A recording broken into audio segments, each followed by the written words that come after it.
Now the man is realizing, you want to do a master's. So you can have a greater level of education than me. So you want to earn more money than me. Say,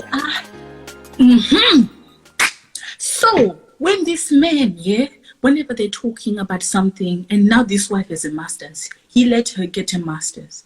So now they're talking about a certain thing, or who's going to fix the plumbing problem. And then the wife brings up a good idea. Then the husband says, no, that's not a good idea. Then the wife says, oh, no, but... And then now the husband, he's so insecure. He starts thinking, oh, so you're challenging me because you have a master's.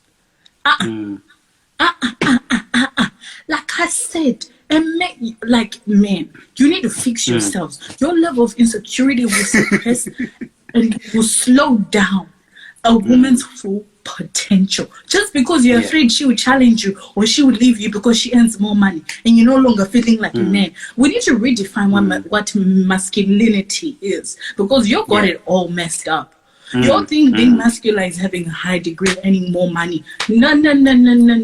To some girls, all we need is a man who can work his ass off to provide for the family. No matter whether he gets $20 per hour or $14 at McDonald's, we don't care. We need to redefine. And older men need to tell younger men what it is to be a man, because this society will poison them and tell them what it is to be a man, when the actual men in our society are just sitting around quiet, letting these boys grow up with no sort of guardians whatsoever. So it is not only up to us women to tell these men what it is to be a man, but it is also up to the older men, the fathers, the elders of our society to really tell these young men what it is to be a man. So your masculinity and your insecurity doesn't bother my masters, doesn't bother my PhD, doesn't bother whether I do this or that, but you still feel like a man, no matter if I have a PhD and you have a diploma. Whether it does not matter. So your man, I said what I said. So again, I'm gonna keep saying this until it gets in your brain. A man's job is to protect, provide, and profess love to the woman.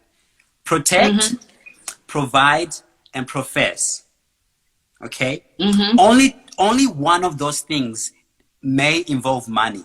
You don't need money to protect. You've got the strength. Come on. You are built in with it. And you don't need money to profess. You don't need money to profess your love to her, because it's already built in you. The provision part may include money. Back in the Bible times, right? It included going out there to hunt. In our time, it actually includes money and actually going to get a job. But I was telling you this before, baby, that even if the woman earns more money than the man should still be providing. And I'll explain it to you. I told her, look, the only way that this is just my own opinion. The only way I probably could feel like a man is if, okay, baby, even if you earn more money than I do, can the money that I earn be the money that we use to pay for food, be the money that I use to pay the bills? Can I provide for the family that way?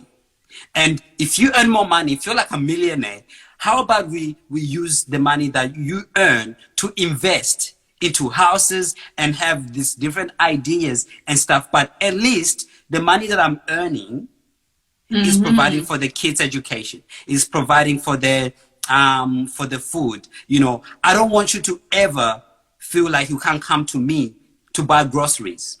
In fact, even if you're a millionaire, I want you to come to me and say, baby, I need to buy some groceries. Baby, I need to buy some nappies for the kids, even if you earn more money than me.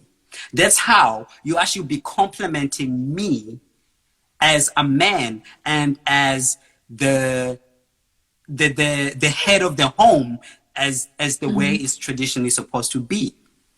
Do you get what I mean? But if you go out here being like, hey, I earn more money than you, so I'm going to have to pay the bills, I'm going to have to buy groceries, then that's where I'm going to be like, then what does it mean to be a man? Like, what is mine for? What am I Yeah, for yeah. if you're going to be doing everything? But if I am able to sit down with you and be like, baby, the only way I can feel like I can really be a man in this is for you to come to me for groceries. I already, like, for me, even to this day, like, even when I had like my past girlfriends or whatever, I always had an account for her. I have an account for you, baby. That I put money aside every time I get paid. I put money aside so that whenever you need anything, I'll be able to give it to you. And you asking me for money is actually, you're complimenting my manhood. Okay. Does that make sense? I like that. So I can spend your Because money. if you can spend my money anytime you want, baby, because I've got an account. And guys, men out here have accounts. If you do not have an account for your wife to actually spoil her, to actually take care of her, then you're not a man.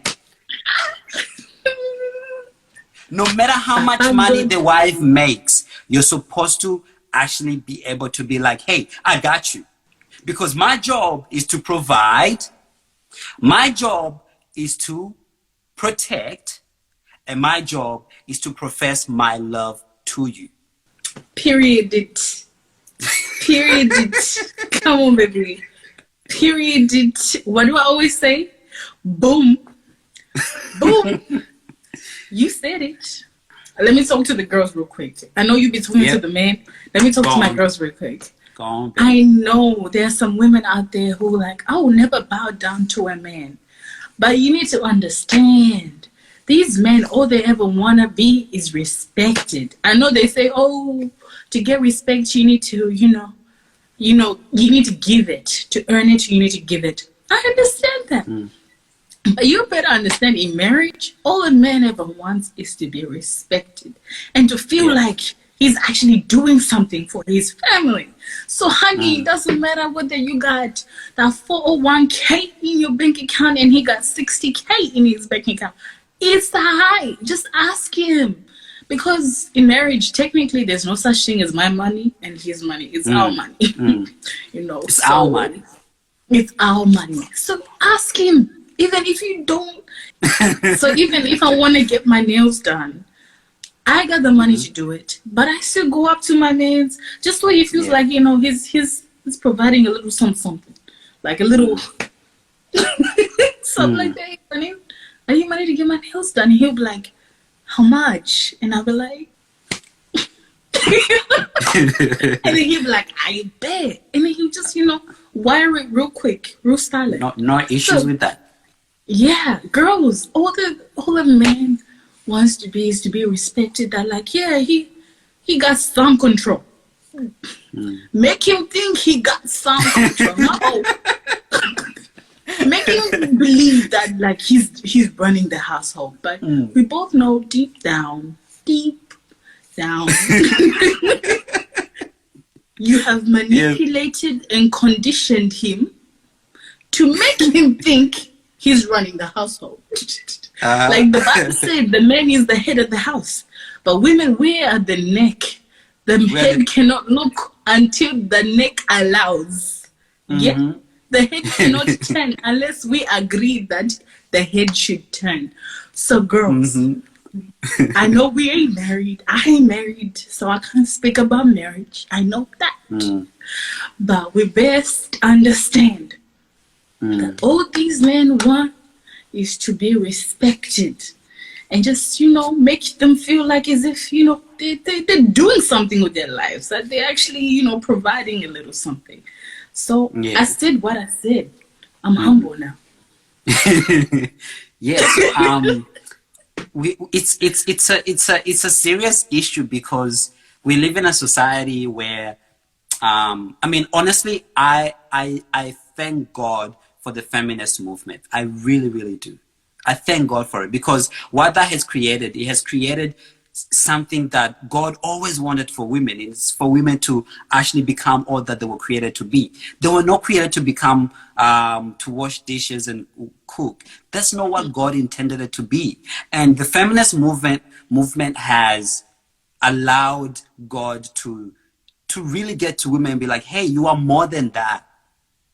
But the problem is the same thing with Black Lives Matter. like there's nothing wrong with the idea of Black Lives Matter, but it gets pretty bad when it gets over, like, it gets too over the top, like it just gets over the top, where it's not just about Black Lives Matter dot point. It's about like even white lives don't matter, all of these people, So, but then like the feminist movement, when it started, it was great, it was amazing, but it does get to a point where like you start trampling on men, and men are like, okay, then you want to be a woman and a man? Like, which is why we have so many men out here becoming very feminist. It's like, oh my God, yeah, so yeah, or whatever, right? Because they don't know what it means to be a man. So now they're raising their voices like these because I don't even know if I'm a man or not. I mean, I don't understand. Should I like get a pussy or something? Alright? They don't know what it means to be a man. It gets messed up. Ladies, we've gone too far. Like, there are some things we have gone too far, because even the Lord be looking down on us saying, children, slow down. Ladies, let's slow down. We've gone too far. We're confusing these men. Okay? We're confusing these men. They don't know what to do. We're doing it all for them. We've been plumbing. We've been fixing tires. We're doing it all. They don't know what to do no more. They already know how to wash the dishes. So girl, let's humble. It's kind of like the women are like, yeah, we can do men's jobs too. So they go on and doing it, and then they complain to the men. It's like, why are you sitting out there doing nothing? Like, because you're doing everything. So some of the which I dated back in the 80s, man, there would have been some structure there. But yeah, it gets me. I mean, honestly, again, like God knew what he was doing, and honestly, structure is a beautiful thing, and it makes things less confusing. Because if we really get 100% into this whole feminist thing, like it becomes messy because we don't even understand gender roles anymore. Who should be doing what, and it just gets so messy. There are some things we should change, and I think women should be paid the same as men. Like that's something that should be like dot point. Women should be paid the same as men, okay? And women should be allowed to do whatever they want. We should be able to do what they love, right? But God wasn't stupid when he created this simple structure of, hey, let the men protect, provide, and profess love. And the woman, baby, I didn't think so much about the woman part. Women are probably nurture or something. Let the woman look pretty and praise Jesus. Oh, baby, you said that? You said that? I am going to make this point. Guys, you're going to hate me, okay? I hope the fire does not run out. But you know how there's this whole thing, or should it be a 50-50 thing, right? In what? In relationships, like who should give more? Okay. Who should give more? Is it the man or the woman? Is it, or should it be a 50-50, right? Let me tell you what I think. I think it's not 50-50. Oh, hell no. I think it's 85-15. Come on. Men should be giving more, and dot point. That's what I personally think. Men should be giving 85% and women should be giving 15. Do you know why? The reason is that it costs more for a woman to do her nails. It costs more for a woman to do her hair. It costs more for a woman to look beautiful. Us, we can chop on whatever whatever we want. We can, but it costs more to take care of a woman. So men should be actually putting in more into the provision of the relationship. Of course, it's a partnership in a sense of taking care of the home, meaning it's like the man is the head and the woman is the neck. I'm telling you, when God designed it like that, woman has a heavier job than the man in regards to like the household. Because if you think about it, the woman carries the whole weight of the head. Ha! Yes! Come on! Ooh! Baby, let's end there. Thank you, guys. We'll see you next week. That is powerful. Baby, elaborate. They didn't hear you. They didn't hear you. The woman carries the whole weight of the head. So it is definitely a partnership. But when we're talking about things like provision, definitely it's an 85-15. I love that. I love that answer. I love that answer. I love that answer. Yeah. A woman carries the head.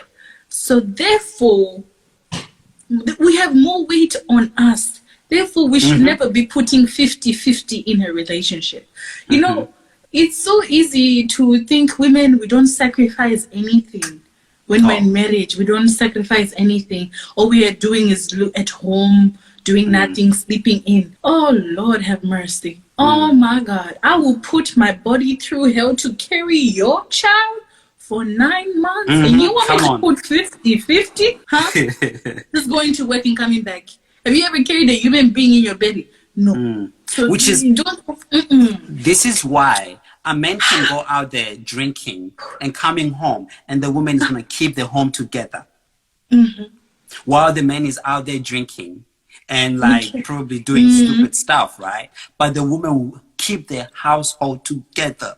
When everything is messed up, the woman is the one that thinks about the children. The man doesn't really think much about the children. The man doesn't even know where the kids go to soccer practice. The man doesn't know the kids' birthdays. But the woman is created in a way that they take care of the home in a way. Taking care of the home, when it talks about taking care of the home, it's not about cleaning the house or cleaning the toilets. I'll quickly talk about that. But like, it's actually about literally carrying the weight of the whole household. The emotional baggage of the husband, of the children, of the children's teacher, everything. It's a heavy job, which is why I appreciate women. Guys, I'm so lucky. So the question of, okay, well, what about cooking and cleaning and all of that? Should it be a woman's job? Before in the farming scenario, it probably makes sense, right? Yeah. Because the man is out there hunting, and then now you've got the woman is at home cleaning and whatever, cooking. But in the times we are in, you should be able to sit down and be like, hey, since you are more into cooking than I am, can you cook? Okay, great. I'll clean the toilets or whatever. I'll do that, especially because now you're working and I'm working. We need to sit down and be like, okay, babe, yeah, can you go clean the toilets while I'm mow the lawns? You know, can you go do that while I do that? I don't think there is biblical things that says a man should take out the trash and a woman should cook. No, it's a thing that you both converse. There are people who are in marriages. The man is the only one that cooks because the man is a chef probably and he loves to cook, and the woman does something else. It should be something that's discussed. There shouldn't be a law that says women should do this and men should do that in the home. It should just be, hey, depending on our situation, let us sit down and figure out this thing out. We're taking our egos aside. Let's sort this thing out. But anyways, we kind of overspoken, but that's pretty much it.